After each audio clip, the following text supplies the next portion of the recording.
এগুলো হচ্ছে শোল মাছ, দেখেন কত সুন্দর শোল মাছের পোনা। আর এটির জাত হচ্ছে ভিয়েতনাম জাতের শোল মাছ, এটা কোনো দেশি জাত না, এটা ভিয়েতনাম জাতের। এটা ফিট খায়।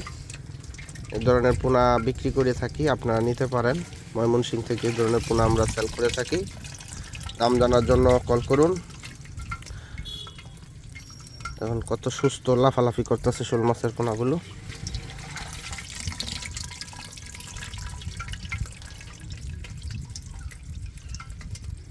এটা পুকুরে চাষ করা যাবে, বায়োফ্লোকেও চাষ করা যাবে, ট্যাঙ্কিতেও চাষ করতে পারবেন। এখানে বেশি নাই, 4-5 হাজার পোনার বাচ্চা আছে। তবে আমাদের কাছে লাখ লাখ বাচ্চাও আছে, যেহেতু এটা প্রোডাকশন করি। যত সাইজ বড় অঙ্কের চাইলে বড় অঙ্কেরও দিতে পারবো। এর চেয়ে বড় সাইজের পোনাও আমাদের কাছে অ্যাভেলেবেল থাকে। এখন আপাতত এটি অ্যাভেলেবেল আছে। ভালো লাগলে ডেসক্রিপশন থেকে নাম্বার নিয়ে কল করতে পারুন। ধন্যবাদ।